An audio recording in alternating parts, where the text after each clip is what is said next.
اب یہ ہمارے مذکر صاحب شاعری پڑھ رہے تھے ماں کے اوپر، مجھے اپنی ماں کی یاد آ گئی۔ 3-4 سال پہلے میری والدہ کا انتقال ہو گیا۔ ماں بڑی انمول ہستی ہوتی ہے میرے بھائی، مگر ایک بڑی پریکٹیکل بات آپ کو بتا رہا ہوں۔ جب ایک انسان کی شادی ہوتی ہے، زندگی میں بہت سارے ایسے موڑ آتے ہیں جب وہ سوچتا ہے کہ میں ماں اور بیوی کے درمیان میں کس کا سپورٹ کروں۔ ماں کا سپورٹ کرتا ہوں، بیوی ناراض ہوتی ہے، بیوی کا سپورٹ کرتا ہوں، ماں ناراض ہوتی ہے۔ ماں کے قدموں کے نیچے جنت ہے اور بیوی میری دنیا کو جنت بنا رہی ہے، میں کس کو چھوڑوں کس کو پکڑوں۔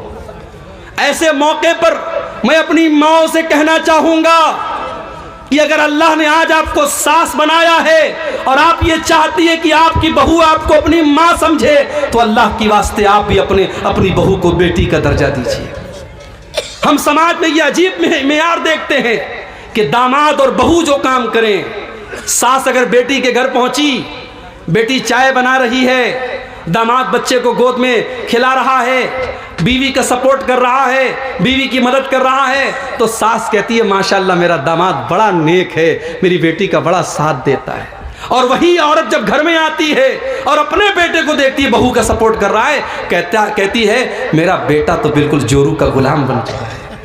ڈبل اسٹینڈرڈ کیوں ہے، ڈبل معیار کیوں ہے؟ جو چیز آپ کی بہو آپ کی بیٹی اور داماد کے لیے صحیح تھی، وہ آپ کی بہو اور آپ کے بیٹے کے لیے غلط کیسے ہو گئی؟ میری ماں، آپ کو بھی سمجھداری سے کام لینا پڑے گا۔ گھر کو ٹوٹنے سے بچانا ہے تو ایک ماں کو یہ سوچنا پڑے گا کل میرا بیٹا کنوارا تھا، کل اس کی زندگی میں کوئی عورت نہیں تھی، کل جتنا مجھ کو سمے دیتا تھا، کل میرا جتنا خیال رکھتا تھا، اب اس کی زندگی بٹ گئی ہے، اب اس کی زندگی میں ایک عورت بیوی بن کے آئی ہے، اب وہ مجھے اتنا سمے نہیں دے پائے گا، اب کچھ چیزوں میں مجھے کمپرومائز کرنا پڑے گا۔ جب تک ایک ماں یہ نہیں سمجھے گی، ماں بیٹے کا رشتہ پہلے کے جیسا نہیں ہوگا۔ اور اگر سمجھداری سے کام نہیں لیا اس ساس نے اور اس بیٹے نے، کتنے گھروں میں ہم دیکھتے ہیں کہ شوہر اپنی بیوی کے سپورٹ میں ماں سے لڑنے لگتا ہے، ماں کو گالیاں تک لوگ دے دیتے ہیں، ماں کو برا بھلا بھی کہہ دیتے ہیں۔ میرے بھائیوں، ایک ماں کی بڑی ذمہ داری ہوتی ہے، اپنے گھر کو بچانا ہے تو سمجھداری سے کام کرو اور آگے بڑھو۔ جہنم کی آگ سے گھر کو بچانا ہے، گھر میں نماز کا ماحول پیدا کرو۔ میں وہ حدیث پڑھ رہا تھا، اللہ کے نبی نے فرمایا کہ 3 لوگ ایسے ہیں جن کی طرف قیامت کے دن اللہ تعالیٰ نہ دیکھے گا نہ بات کرے گا۔ نمبر 1، العاق لوالدیہ، اپنے ماں باپ کو ستانے والا۔ نمبر 2، والمرأۃ المترجلہ، مردوں کی نقل کرنے والی عورت، مردوں کی کاپی کرنے والی عورت، جو مردوں کی طرح چھوٹے چھوٹے بال کر لے، مردوں کی طرح ٹی شرٹ پہن کر کے گھومے، مردوں کی طرح مردوں کے کپڑے پہنے، مردانہ چال چلے، مردانہ طریقے سے بات کرے، ایسی عورت پر اللہ کی لعنت ہو۔ اور تیسرا کون ہے؟ الدیوس، وہ بغیرت مرد، وہ بغیرت باپ، وہ بغیرت شوہر، وہ بغیرت بھائی، الذی یقر فی اہلہ الخبث، جس کے گھر میں بے پردگی ہو رہی ہے، جس کے گھر میں بے حیائی ہو رہی ہے اور اس کو کوئی فرق نہیں پڑ رہا ہے۔ اس لیے جو باپ اپنی بیٹی کو بے پردہ گھما رہا ہے، جو شوہر اپنی بیوی کو بے پردہ گھما رہا ہے، وہ اپنی جہنم تیار کر رہا ہے، اپنے آپ کو اور اپنی فیملی کو جہنم کی آگ میں لے کے جا رہا ہے، جبکہ ہمارا کام اپنے پریوار کو جہنم کی آگ سے بچانا ہے میرے بھائی۔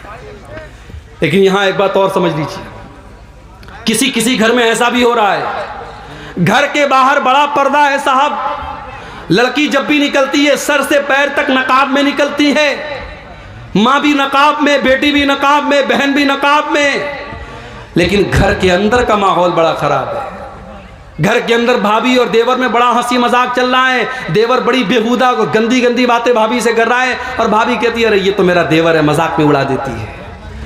یہ یاد رکھنا چاہیے میرے بھائی، دیور اور بھابھی کا رشتہ غیر محرم کا رشتہ ہے۔ ہمارے اسلام میں بھابھی ماں کے برابر نہیں ہے اور دیور بیٹے کی برابر نہیں ہے۔ دیور اور بھابھی میں اگر بھائی کا انتقال ہو جائے تو وہ دیور اپنی بھابھی سے شادی کر سکتا ہے، یا بھائی اگر اپنی بیوی کو طلاق دے دے تو دیور بھابھی کی شادی ہو سکتی ہے، وہ غیر محرم کا رشتہ ہے۔ اس لیے اللہ کے نبی نے فرمایا کہ غیر عورتوں کے پاس تنہائی میں مت جاؤ۔ تو سوال کیا گیا ہے اللہ کے نبی افرأیت الحموا، اے اللہ کے رسول شوہر کے جو قریبی رشتہ دار ہیں، جیسے دیور ہے اپنی بھابھی کے لیے یا جیجا ہے اپنی سالی کے لیے، تو اے اللہ کے نبی کیا دیور اپنی بھابھی کے پاس اکیلے میں جا سکتا ہے؟ کیا جیجا اپنی سالی کے پاس اکیلے میں جا سکتا ہے؟ اللہ کے پیارے نبی نے فرمایا الحمو الموت، موت دیور اپنی بھابھی کے لیے موت ہے، جیجا اپنی سالی کے لیے موت ہے۔ موت کیوں کہا؟ علماء نے اس کی شرح میں لکھا کیونکہ اگر دیور بھابھی میں ناجائز رشتے نے اگر جنم لے لیا تو چونکہ بھابھی شادی شدہ ہے اور شادی شدہ عورت اگر زنا کرے اسلام میں سزا کیا ہے؟ سزائے موت ہے۔ تو اگر دیور بھابھی کے بیچ میں پردہ نہیں رکھا گیا تو یہ سزائے موت پہ جا کے ختم ہوگا، اس لیے اللہ کے نبی نے دیور بھابھی کے رشتے کو موت قرار دیا ہے۔ بڑی خطرناک بات ہے میرے بھائی، ہمیں اپنے گھروں کا جائزہ لینا چاہیے۔ آج بہت سارے گھروں میں محرم غیر محرم کا کوئی فرق نہیں ہے۔ لڑکا اپنے دوستوں کو گھر میں لے کے آتا ہے، کمرے میں بٹھاتا ہے، بہن سے آ کے کہتا ہے میرے دوست لوگ آئے چائے بنا دو۔ بہن چائے بناتی ہے اور چائے کی کپ لا کر کے اپنے بھائی کے دوستوں کے سامنے رکھ رہی ہے۔ بھائی بہت خوش بنا ہوا ہے، یہ میری بہن ہے تو میرے دوستوں کی بھی بہن ہے، معاف کرنا میرے بھائی، آپ کی بہن آپ کے دوستوں کی بہن نہیں ہے، اور نہ آپ کے سمجھنے سے وہ بہن ہوگی نہ دوستوں کے سمجھنے سے بہن ہوگی۔ بہن کو چاہیے کہ وہ بھائی کے دوستوں سے پردہ کرے، آپ کو چاہیے کہ اپنی بہن کو اپنے دوستوں کے سامنے نہ لائیں، اپنی بیوی کو اپنے دوستوں کے سامنے نہ لائیں، اپنی جوان بیٹی کو اپنے محلے کے غیر مردوں سے جس طریقے سے بچاتے ہو ان رشتہ داروں سے بھی بچاؤ جو آپ کی بیٹی کے لیے غیر محرم ہیں۔ اسلام نے اگر ہم کو حکم دیا ہے کہ زنا کے قریب مت جاؤ تو اسلام نے ان راستوں کو بھی بند کیا ہے جہاں سے زناکاری گھر میں آ سکتی ہے۔ قرآن کہتا ہے وَلَا تَقْرَبُوا الزِّنَا إِنَّهُ كَانَ فَاحِشَةً وَسَاءَ سَبِيلًا، زنا کے قریب بھی نہ جانا یہ بہت گندا راستہ ہے، بہت برا راستہ ہے۔ اب زنا کے قریب لے جانے والا راستہ کون کون سا ہے؟ قرآن کہتا ہے وَقُلْ لِلْمُؤْمِنِينَ يَغُضُّوا مِنْ أَبْصَارِهِمْ وَيَحْفَظُوا فُرُوجَهُمْ، اے نبی ایمان والے مردوں سے کہہ دو جب وہ راستے میں چلا کرے تو اپنی نگاہوں کو نیچی رکھا کریں اور اپنی شرمگاہ کی حفاظت کریں۔ یہ بھی یاد رکھو اگر عورت کو پردے کا حکم ہے تو مرد کو اپنی نظروں کو جھکانے کا حکم ہے۔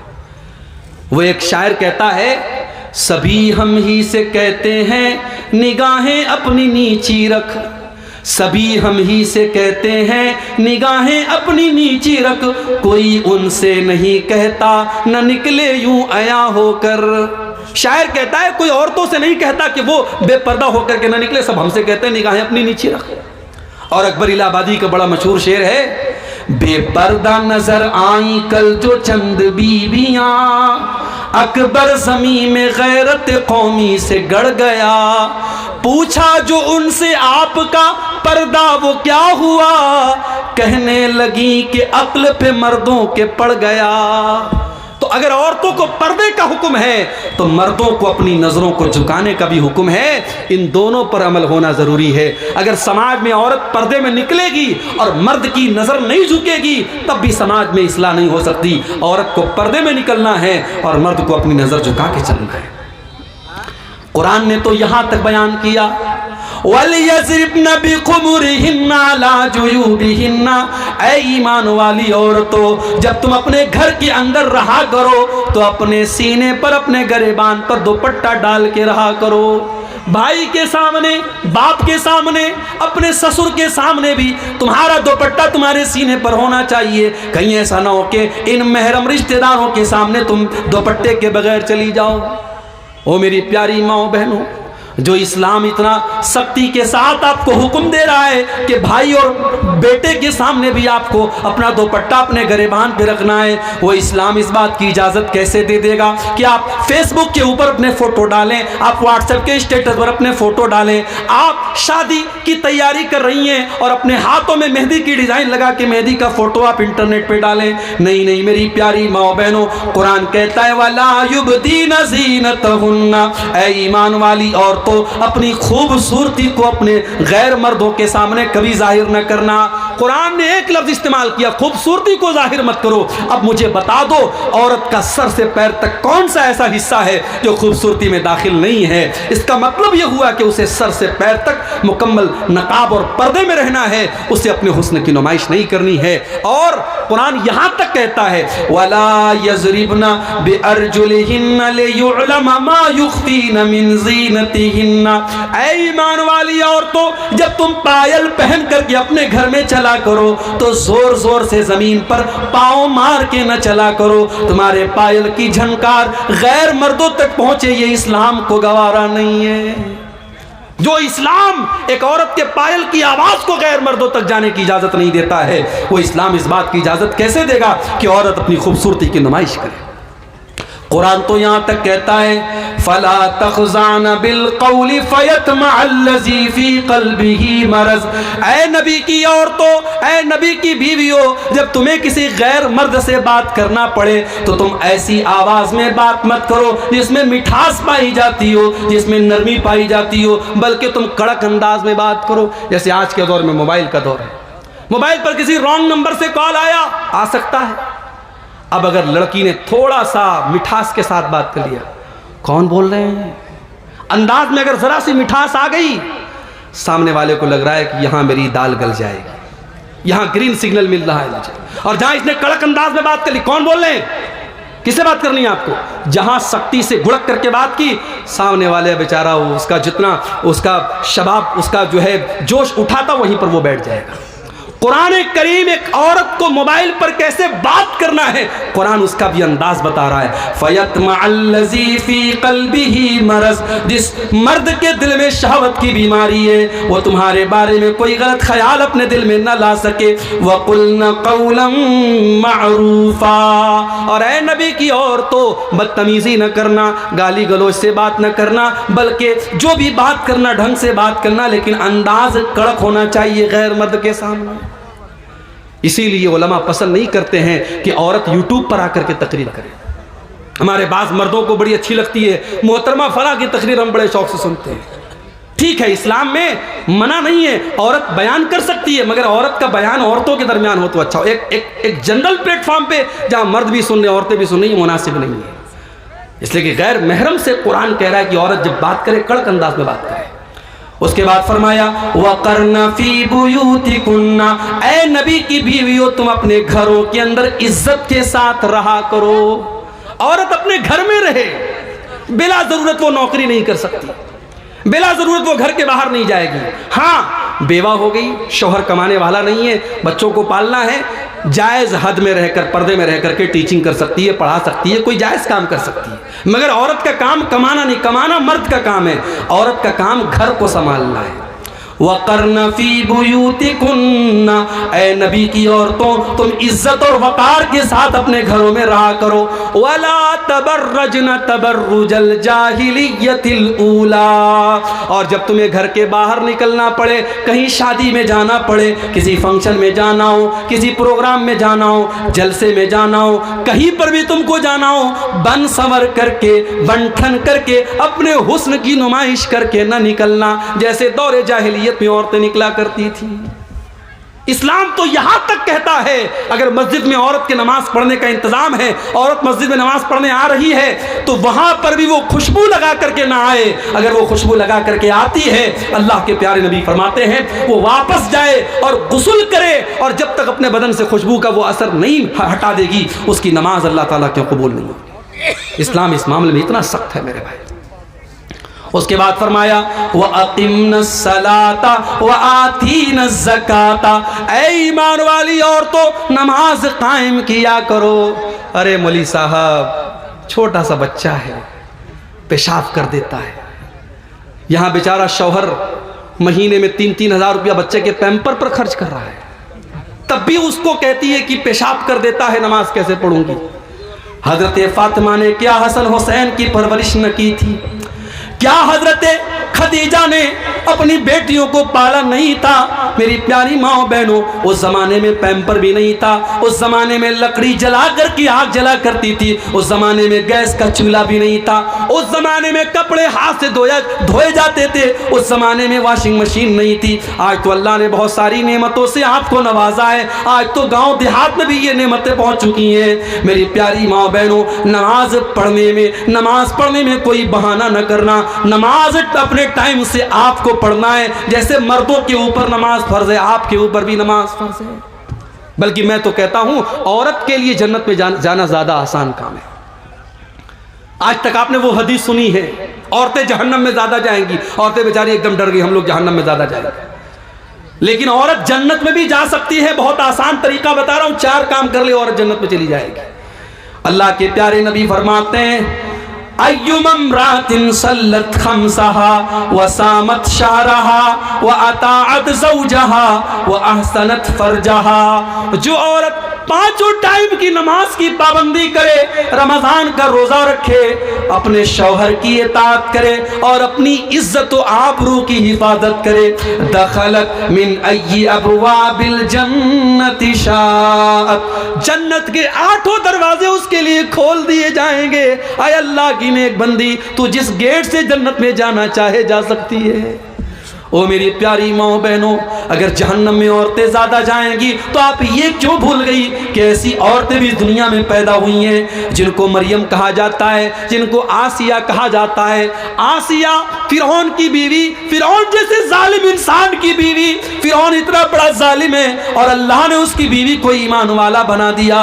اور یہ اللہ کی نیک بندی جب اللہ کے اوپر ایمان لاتی ہے, فرعون اپنے محل سے نکال دیتا ہے اور زنجیروں میں جکڑ دیتا ہے. اپنے محل کو چھوڑ کر کے, اپنے شوہر کی حویلی کو چھوڑ کر کے جیل کی تاریکی میں, جیل کے اندر اپنی زنجیروں میں جکڑی ہوئی فرعون کی بیوی اللہ سے دعا کرتی ہے, رب ابن لی عندک بیتا فی الجنہ ونجنی من فرعون وعملہ ونجنی من القوم الظالمین.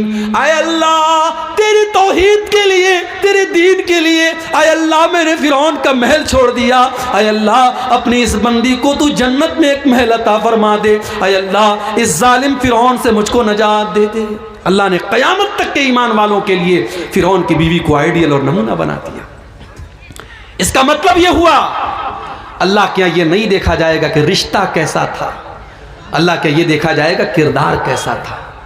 حضرت نوح علیہ السلام کی بیوی اور حضرت لوط علیہ السلام کی بیوی, دونوں نبیوں کی بیوی ان کے اوپر ایمان نہیں لائی. اتنے بڑے نبیوں کی بیوی ایمان نہیں لائی تو قرآن کہتا ہے فَخَانَتَاهُمَا فَلَمْ يُغْنِيَا عَنْهُمَا مِنَ اللَّهِ.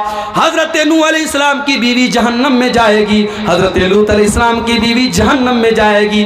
نبی کی بیوی ہے اور ایمان نہیں لائی تو جہنم میں چلی گئی, اور فرعون کی بیوی ہے اور ایمان لائی تو جنت میں چلی گئی.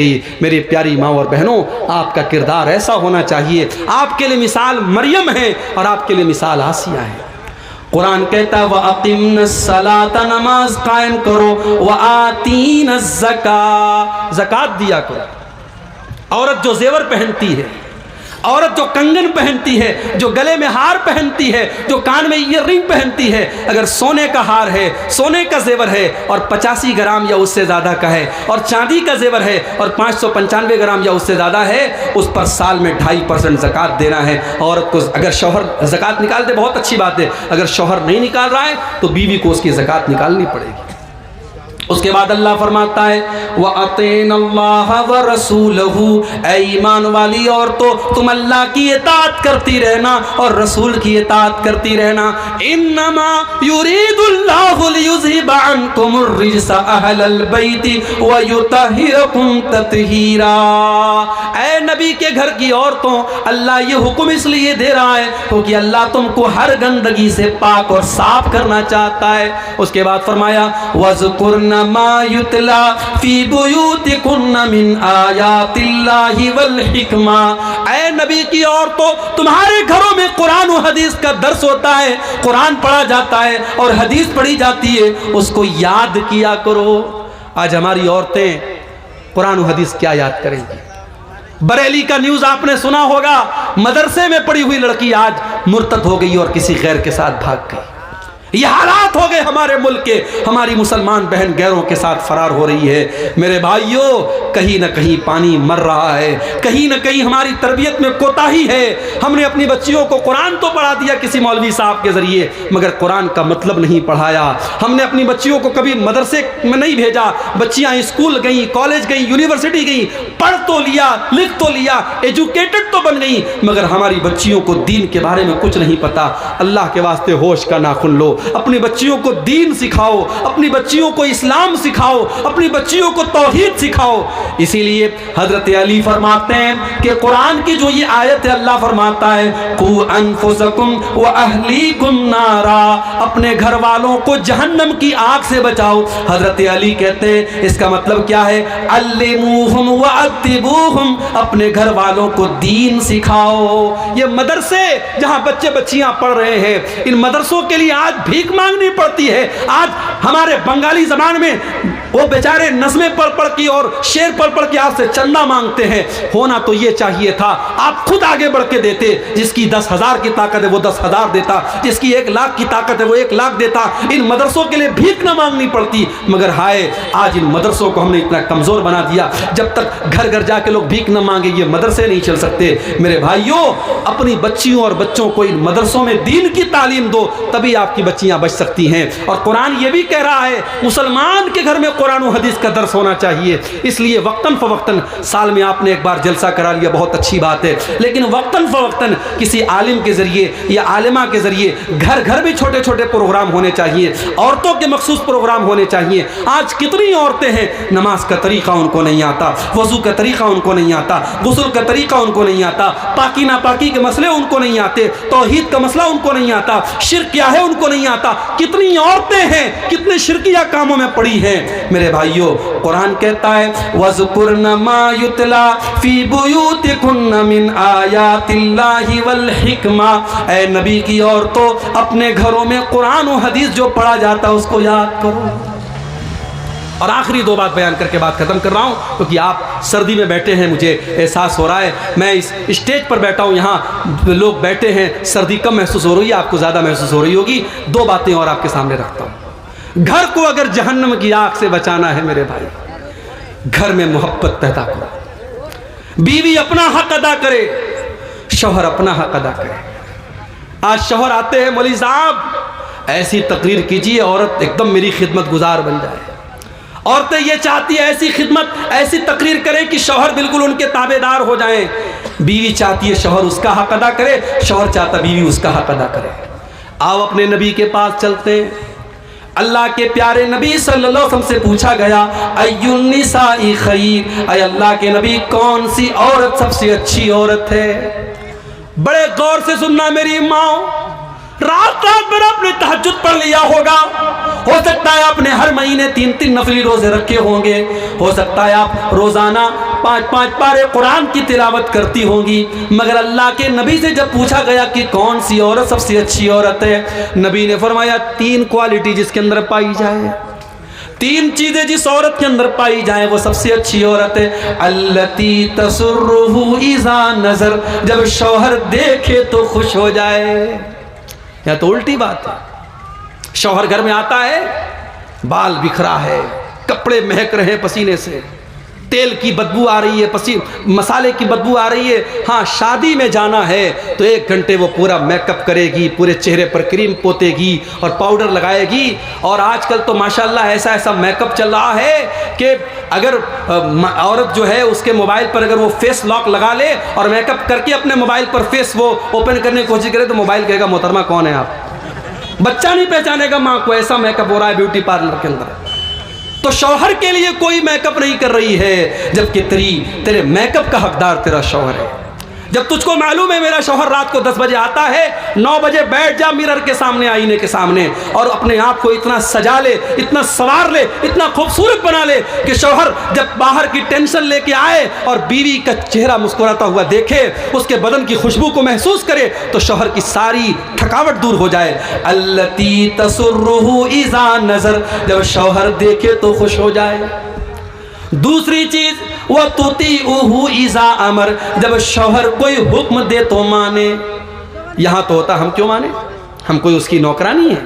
نوکرانی کی بات نہیں ہے، میاں بیوی کا رشتہ کوئی مالک اور نوکرانی کا رشتہ نہیں ہے، مگر ہاں اسکول میں ایک پرنسپل ہوتا ہے، ایک ٹیچر ہوتا ہے، ٹیچر کو اسی حساب سے پڑھانا جیسے پرنسپل کہہ رہا ہے۔ اگر ہر ٹیچر پرنسپل بنے گا اسکول بند کرنا پڑے گا۔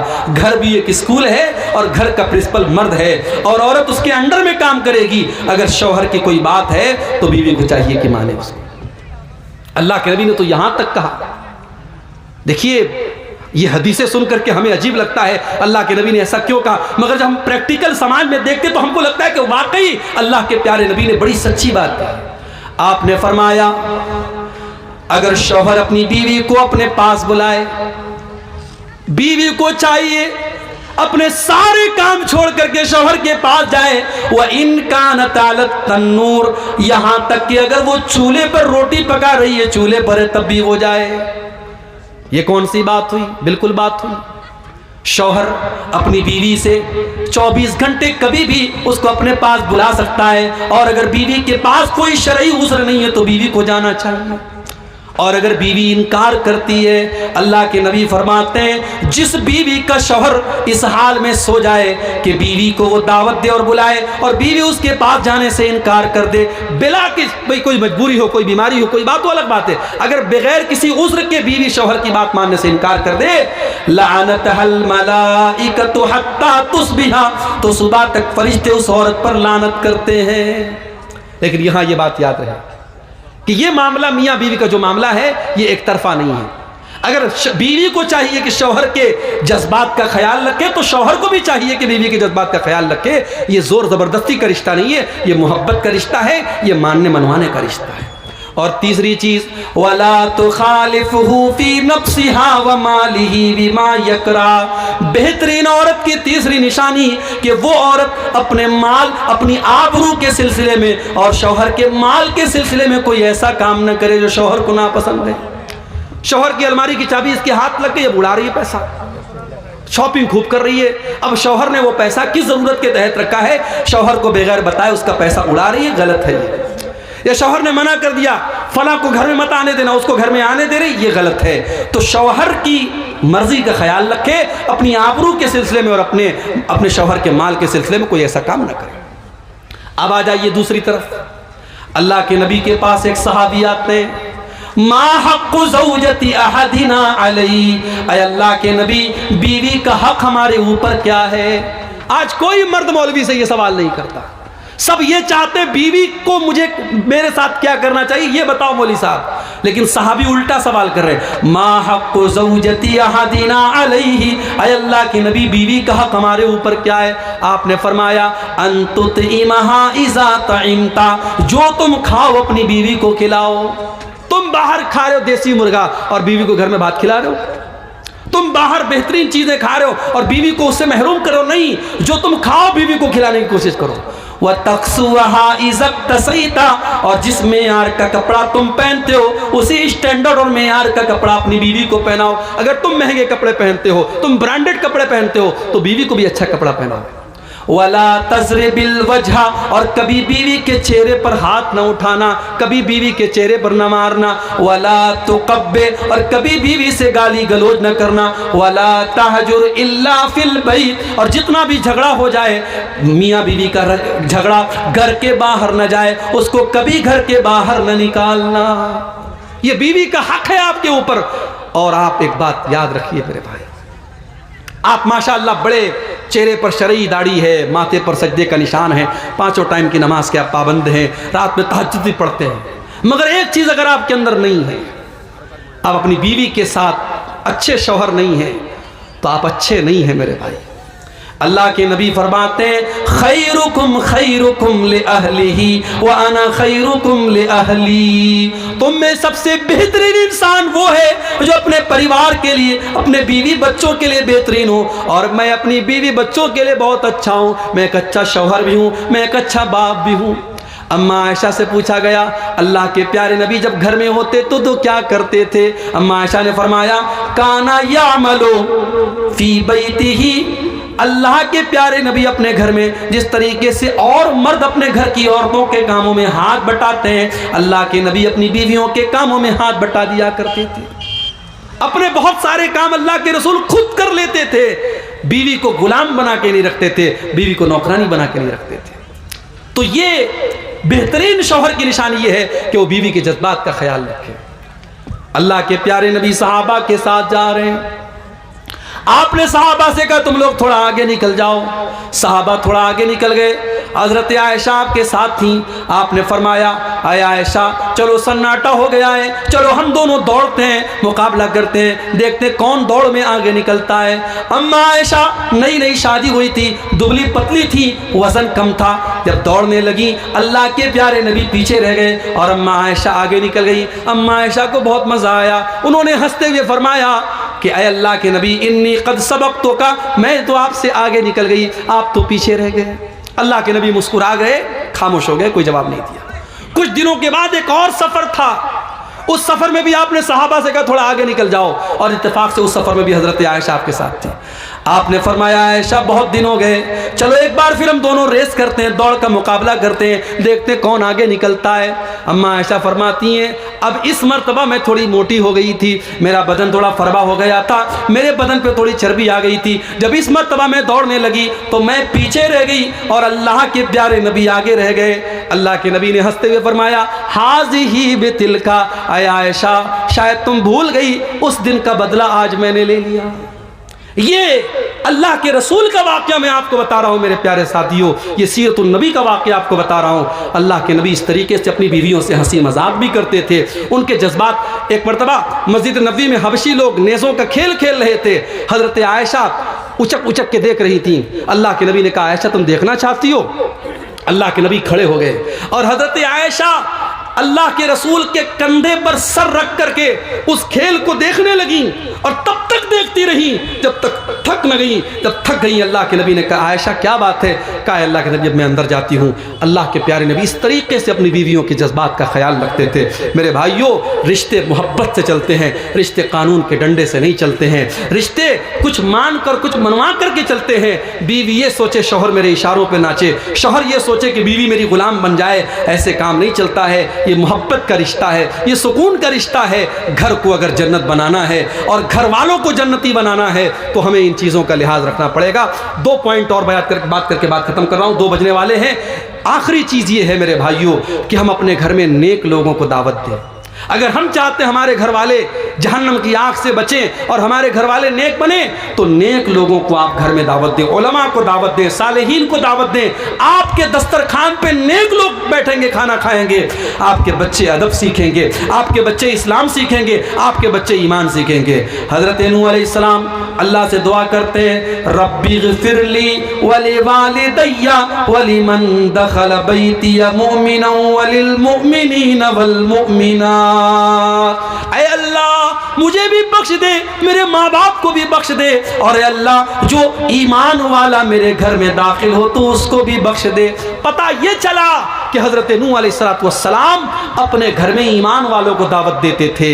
آپ اپنے گھر میں شرابیوں کو بلا کے کھانا کھلا رہے ہیں, زانیوں کو بلا کر کے اپنے دسترخوان پہ دعوت دے رہے ہیں, اس سے گھر میں برکت نہیں آئے گی. نیک اور صالح لوگوں کو آپ دعوت دیجئے. اور آخری چیز یہ ہے میرے بھائیوں کہ آپ جو ہے دعا کیجئے.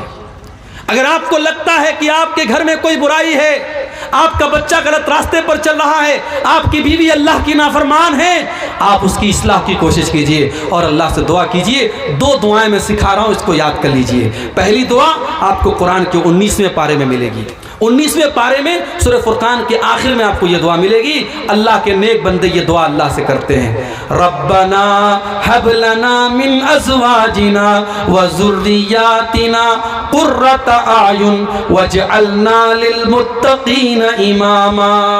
اے اللہ ہماری بیوی بچوں کو ہماری آنکھوں کی ٹھنڈک بنا دے, اور اے اللہ ہمیں تو متقیوں کا امام بنا دے. آپ کی بیوی بچے آپ کی آنکھوں کی ٹھنڈک کب بنیں گے؟ جب آپ کی بیوی آپ کو نماز کے لیے اٹھائے گی. فجر کی 5 بجے اذان ہو رہی ہے, اذان کی آواز آپ کے کانوں میں جا رہی ہے, اور آپ کمبل اوڑھ کے لیٹے ہیں, اور بیوی آپ کو جھجوڑ کر کے اٹھاتی ہے, اٹھیے جائیے نماز پڑھیے. آپ کو سگریٹ پیتا ہوا دیکھ کر کے آپ کی بیوی ٹوک رہی ہے, یہ چندے آ رہے ہیں، اللہ تعالیٰ ان کو قبول کرے، مجھے نام نہیں پتہ کس نے تعاون کیا ہے، اللہ قبول کرے۔ میں یہ کہہ رہا ہوں میرے بھائیوں کہ آپ کی بیوی اور بچے جب اللہ کے فرما بردار بنیں گے تب آپ کی آنکھوں کی ٹھنڈک بنیں گے۔